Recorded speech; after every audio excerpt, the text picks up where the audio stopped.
just bought a used 2005 Holden Barina and found this plastic cover under the passenger seat.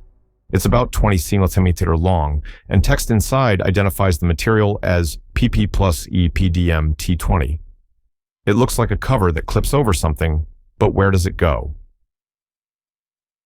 This plastic trim piece is identified as a cover for the seat rails or the seat frame located behind the front seats. The seat rails, the metal tracks that the front seats slide forward and backward on, are often exposed at their rear ends. To create a more finished look and to prevent rear passengers' feet or other items from getting caught in the mechanism, car manufacturers use plastic covers like this one to hide the ends of the rails and the mounting bolts. It was likely kicked off by a rear passenger and ended up under the seat. An uncle who rode motorcycles passed away, and 2 or 3 of these locks with the Harley-Davidson logo carved into them were found among his tools. They seem to be some sort of lock, but online searches have been fruitless. What are they for? This is identified as a soft saddlebag lock, set from Harley-Davidson. Soft leather or fabric saddlebags on motorcycles often have flaps or lids that are secured with straps and buckles. To provide some measure of security, companies like Harley-Davidson offer these small, keyed locks. They are designed to pass through a grommet or loop on the saddlebag and its strap, locking them together and making it more difficult for someone to quickly open the bag and steal its contents. They are a common accessory for riders with soft luggage. This pack of 4 3-3-inch wooden items came in an unmarked box from a thrift store. Each has a metal piece tacked on both sides that does not move. The finder thought they might be fancy coasters. Is this correct? The finder's intuition is spot on. An eBay listing for the exact same item confirms that these are indeed coasters. The listing describes them as a HTF, hard to find, wood metal copper tone, strip square coaster set. The design is minimalist, with the solid wood providing the main body of the coaster to protect table surfaces, and the metal strip with a copper tone adding a decorative, modern accent. They are simply stylish coasters for placing drinks on, and the unmarked box is typical for many home goods, items sold through various retailers. Found in an abandoned 1860-1920 mining camp in the SW-US, this is a chain with a 4.5-inch double-ended spike on the end. The spike part swivels freely on the last chain link. It was found among old cans and bottles. What is this rugged tool? This tool is for dragging timbers, a crucial task in old mining and logging operations. To use it, a hole would be drilled through the end of a large log or timber that needed to be moved. The spike and a portion of the chain would be passed through this hole. The spike would then be turned perpendicular to the hole so that it would grab the wood when the chain was pulled by draft animals or a winch, allowing the heavy timber to be dragged into the mine or to a loading area. The swiveling action made it easy to insert and set the spike. This old iron clamp, under a foot square and made in the USA with no 0 marked on it, uses leverage to clamp down securely. It has 4 mount points, suggesting it held something heavy vertically. What was this originally used for?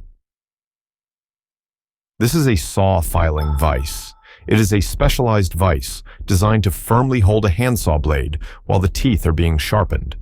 The saw blade would be clamped between the long jaws of the vise, with the teeth pointing up. The vise would be mounted to a workbench, using the 4 mounting points. This holds the blade securely and at a convenient height, preventing it from vibrating while the user sharpens each tooth individually with a triangular file and adjusts the set of the teeth with a tool called a saw set. It's an essential tool for traditional woodworking hand tool maintenance. This steel 2.5-inch threaded object might be related to gas, water, or scaffolding. The commenter notes that most don't have the handle seen on this one. What is this heavy-duty cap? This looks like a protective cap for a large gas bottle, like those used for welding gases, oxygen, or other industrial compressed gases. These heavy steel caps screw onto the threaded collar around the top of the gas cylinder. Their primary and crucial purpose is to protect the delicate and high-pressure cylinder valve from being broken off if the cylinder is dropped or struck during transport or handling. A broken valve, could cause the cylinder to become a dangerous, high-pressure projectile. The handle on this one is an unusual but practical feature for making it easier to screw on and off. If you love uncovering strange and mysterious objects, hit like and subscribe. Your support genuinely helps YouTube's algorithm find more curious explorers like you. Thank you for helping us grow. Stay curious. Turned into a lost and found at a symphony event, this tri-fold fabric item has hard inserts and measures about 6x 11 inches when folded. It has no pockets and a magnetic closure. What is this accessory? This is likely a changeable outer shell or cover for a purse. Some handbag brands like Meech create a system where you have a base purse, and you can buy different magnetic outer shells or covers to change the style, color, or pattern of your bag without having to transfer all your belongings. This tri-fold item with hard inserts and magnetic closures would be one of those interchangeable covers in its flattened state for storage. It allows the owner to quickly and easily customize the look of their handbag to match different outfits or occasions. Found in a new house, a few of these small boxes are present. There's no obvious way to open them. The finder wonders if they are doorbells. What are these units? A reverse Google image search identifies this as a Heath Zenith wireless door chime receiver. In a wireless doorbell system, the button outside the door is a transmitter. When pressed, it sends a radio signal to one or more of these receiver units located inside the house. The receiver then plays a chime or melody to alert the occupants that someone is at the door. Having a few of them means the previous owners likely placed them in different parts of the house, e.g., upstairs in the basement or a workshop, to ensure the chime could be heard everywhere. In a 1960s house in England, a raised concrete slab is found in the Understairs cupboard. The house originally had a back boiler and a ducted heat distribution system. The finder assumes this slab was used to raise a tank or something related to that heating system. Can it be removed? The assumption is very likely correct. In older British heating systems, a back boiler was a unit located behind a fireplace that heated water for both central heating and hot tap water. This system often involved a separate hot water storage cylinder or tank. This concrete slab or plinth was built to provide a solid, level, and fireproof base for either the hot water cylinder, a cold water feed tank, or perhaps the main boiler unit itself if it was located there. Given the presence of old water and gas lines, this confirms its role in the old heating system. Before removing it, it's critical to ensure all associated old pipes have been professionally and safely disconnected and capped off. Found in a rental house, this wooden frame has a coat of arms for Leeds, UK, on it. The long sides have gaps to hold the wooden pieces that are on top, forming a frame. An oar, 2 bamboo poles, and another wood pole were found with it. What is this adjustable frame? This wooden frame thing looks similar to a scroll frame, used for needlepoint, tapestry, or cross-stitch. The fabric to be embroidered is attached to the 2 horizontal rollers, the pieces of wood that are on top. The fabric is then scrolled or rolled onto these bars to keep it taut and clean while working on a section. The side pieces hold the rollers. The coat of arms might just be a decorative element. The other poles and oar found with it are likely unrelated, just stored in the same bag. The commenter notes, this seems like a simpler homemade version of a standard scroll frame. Weird small white and tan things are being found in a garden, with web-like, whisker-like, or stringy things poking out. They are freaking out the finder, who initially thought they might be moldy crab legs or broken pots. What are these fibrous pieces of debris? These are identified as bits of horsehair plaster. Before the advent of modern drywall, interior walls were commonly constructed using lath and plaster. Horsehair, or other animal hair, was used as a binding agent mixed into the plaster to give it strength and prevent it from cracking as it dried. When an old house is renovated, or if a plaster wall is damaged, pieces of this old plaster are removed. Finding bits like this in the garden suggests there was recent renovation work, and this debris was either discarded there or is surfacing from where it was buried years ago. The stringy things are the horsehairs. These small metallic discs, colored to match the paint, are on the ceiling of a hotel room. There's one above the bed, one in the bathroom, and one in the hall. They have small gaps on the sides, but no holes on the face. What are they? The light-colored one is likely a concealed fire sprinkler head. Modern fire sprinkler systems, especially in aesthetic-conscious settings like hotels, use these concealed heads to be less obtrusive. The visible disc is a cover plate, held in place by a temperature-sensitive solder link. In the event of a fire, the heat causes the solder to melt, the cover plate drops away, and the sprinkler head itself drops down and activates, spraying water to suppress the fire. The gaps on the sides are necessary for the heat to reach the solder link. This gray plastic rectangular thing, about 3 cm long, with square holes, was found in the finder's bed, likely brought there by a cat. What is this piece of electronic hardware? This is a multi-pin connector for electronics. While the exact name of the specific type is forgotten by the commenter, this is a general-purpose housing that would hold a number of metal pins or sockets for connecting circuit boards, wires, or different electronic modules together. You would find these inside computers, printers, appliances, or various electronic devices. The cat probably found it loose after it had fallen off a circuit board from a discarded or disassembled electronic item and was batting it around as a toy. This is a white plastic clip with a metal screw, approx. 5 inches long and 1.5 inches wide. 2 were found during a move from Georgia to Colorado. What could these clips be for? Based on a previous Reddit thread, this is identified as a part for a window fan. Window fans, especially twin fan models, often come with plastic side panels or extenders that pull out to fill the gap in the window opening. These clips, with their screws, would be part of the mechanism used to lock those extenders in place or to help secure the entire fan unit within the window frame, ensuring a snug and secure fit. This is a black and white ceramic block measuring 4.6 inches and labeled BC34446. What could this high-tech ceramic block be? Given its appearance, a lightweight ceramic block with a black coating on one side, this is perhaps a piece of a space shuttle heat shield tile or a replica of one. The space shuttle's thermal protection system was made of thousands of these silica-based tiles, each individually numbered. They were designed to be extremely lightweight and to have very low thermal conductivity, protecting the orbiter's aluminum skin from the intense heat of atmospheric re-entry. The black coating was for re-radiation of heat. While real tiles are highly controlled items, replicas and test pieces are sometimes available to the public. This 1-inch pewter button, filed under early 1800s, early 1900s, was found in a Canadian military museum's collection. The staff can't agree if the marking says J5, GF, or Gs. It seems to have been clipped intentionally. What is its origin?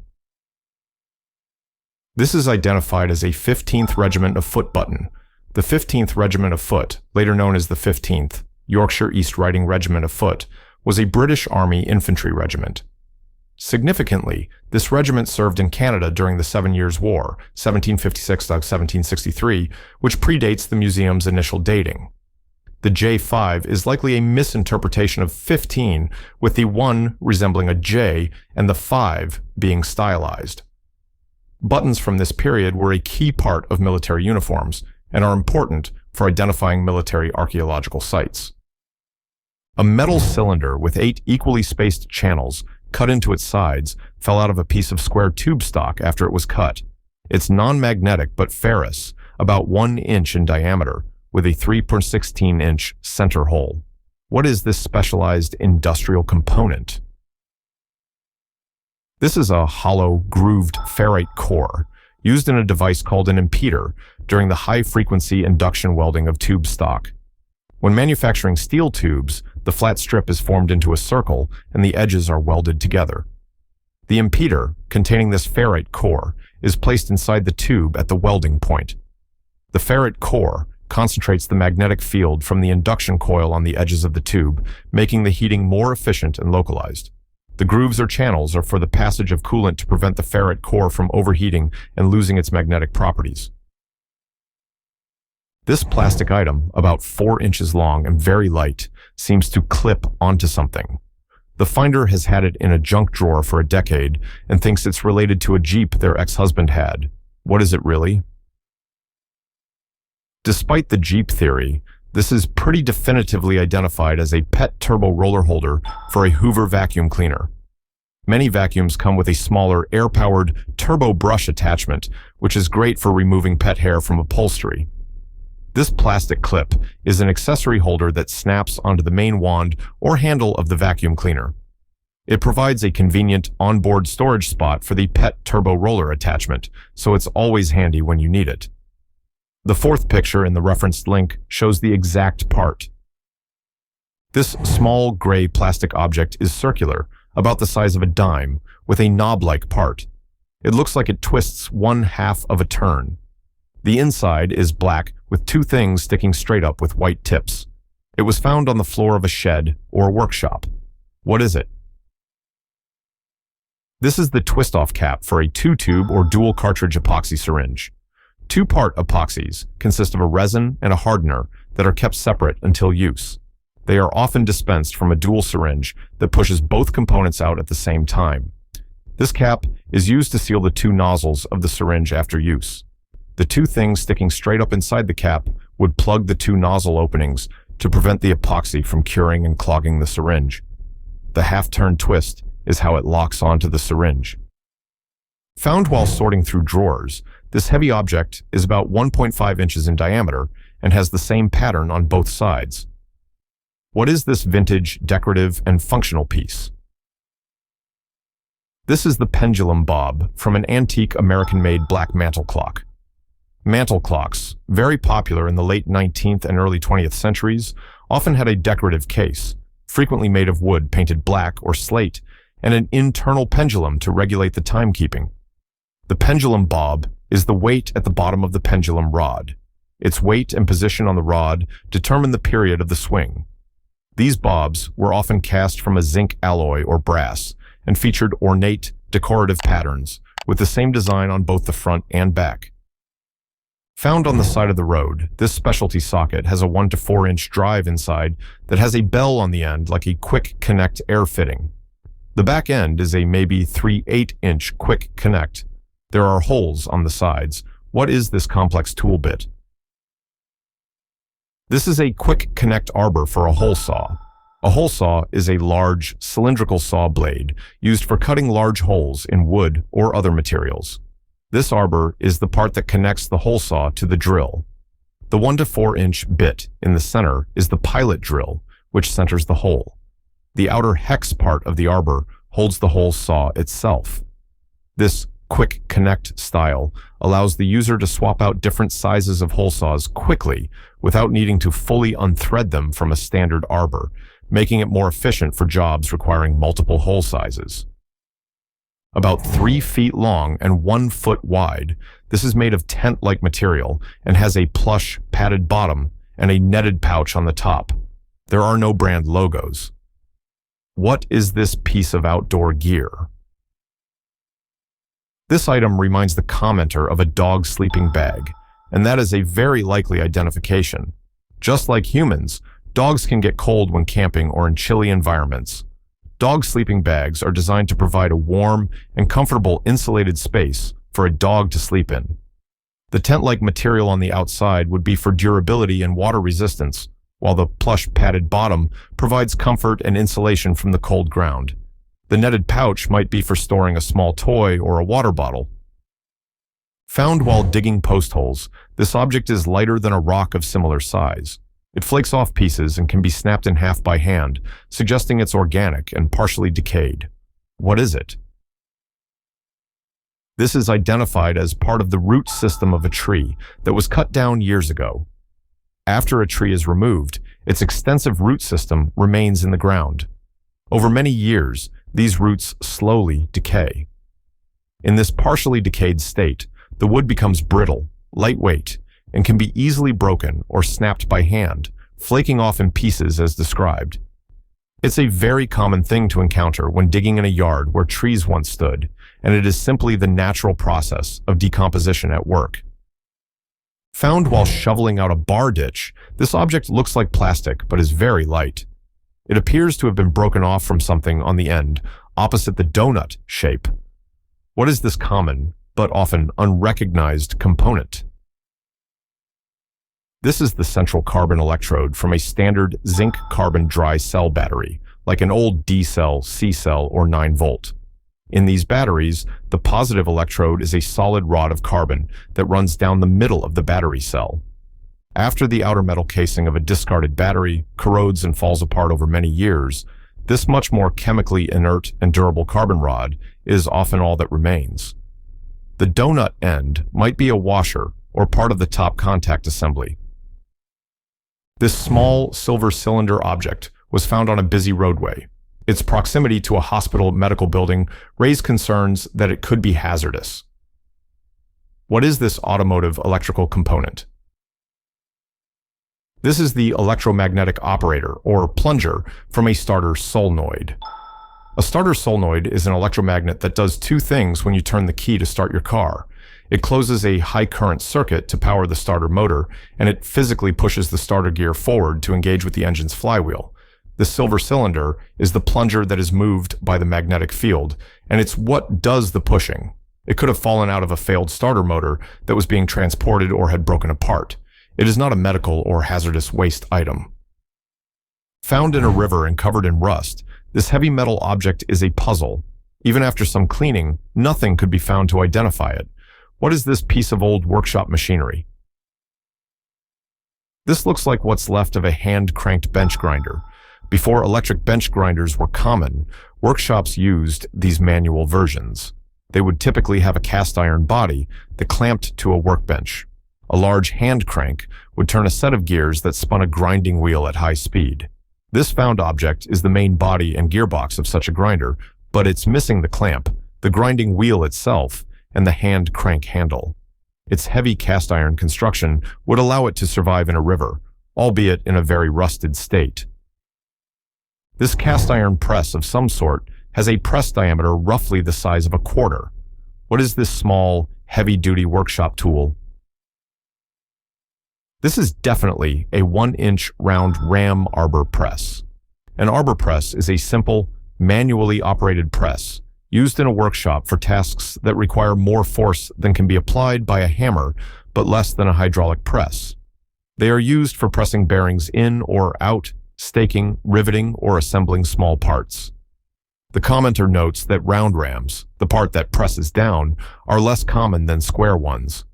The acrylic ball on the lever suggests a date from the 1930s or 40s, and it may have been used in a serial assembly process, perhaps even for the war effort. This black plastic thing was found on the basement floor near a residential water chlorination system setup. A piece of the 2-inch long object is chipped off. It has round detents, a smooth reverse, and a deliberate cut along the top third. It looks like it may be an armature of some kind. What is it? This piece of black plastic looks to be the trigger arm, or paddle, from a plastic mousetrap. On many modern, simple plastic mousetraps, this is the part where the bait, like peanut butter, is placed. When a mouse steps on this paddle or disturbs the bait, it releases a spring-loaded snap bar that quickly dispatches the rodent. These small plastic parts can easily break, or the entire trap could have been deployed and then broken or forgotten near the chlorination system in the basement, a common area for pest control. These heavy metal things were found in the cars, as in automobiles, in front of a local music school. An attempt to lift one revealed it was very heavy, around 25 kilos or 55 pounds. What are these purpose-built weights for? These are identified as weights used in the testing and certification of elevators. When a new elevator is installed or an existing one is serviced, it must be tested to ensure it can safely lift its rated load and that its braking systems work correctly under full load conditions. To do this, technicians load the elevator car with a specific amount of certified test weights, like these 25 kilodosser blocks, to simulate the weight of passengers. Their uniform size and weight make it easy to calculate the total load. Why they were in cars outside a music school is the real mystery. Found in a toilet tank, this small white plastic thing is about 1 inch across. In the picture, it appears to be upside down. What part of the toilet mechanism is this? This is simply the top cap of the toilet's fill valve. The fill valve is the tall assembly in the toilet tank that controls the refilling of the tank and bowl after a flush. This plastic cap sits on the very top of the fill valve assembly. It often snaps or twists into place and can sometimes become dislodged during cleaning or if the water pressure is erratic, causing it to float around in the tank. It usually contains some internal parts related to the shutoff mechanism, but can be easily put back in place. This flat doll, made of dried grass or a similar material, was given to the finder by a family member who has since passed away. They were told it used to be theirs as a kid. The finder is hesitant to remove it from its plastic wrap as it seems fragile. What is this cultural artifact? This is identified as a Dewi Shri doll, likely made from palm leaf. Dewi Shri is the Javanese, Sundanese, and Balinese goddess of rice and fertility, a very important figure in the agricultural traditions of Indonesia. Effigies and dolls representing her are often made from natural materials like woven palm leaves or rice stalks. They are used in rituals and kept in homes or rice paddies as a symbol of prosperity, good harvest, and abundance. It's a beautiful piece of Indonesian folk art and spirituality. This metal piece sits inside on the bottom and runs the full length of a window frame. The finder lost this piece after their window was removed and then placed back. They need to know what it's called to get a replacement. What is this essential window component? The finder needs to search for window track replacement, or a similar term. This metal piece is the bottom track, or channel, in which the window sash, the part that moves, slides. It guides the window as it opens and closes and often incorporates features for weather stripping and drainage to prevent water from entering. On sliding windows, the wheels or glides on the bottom of the sash run in this track. Losing it, or having it damaged, would make the window inoperable or cause it to seal improperly. The exact replacement will depend on the make and model of the window. If you love uncovering strange and mysterious objects, hit that like button and subscribe. Stay curious. More finds coming soon.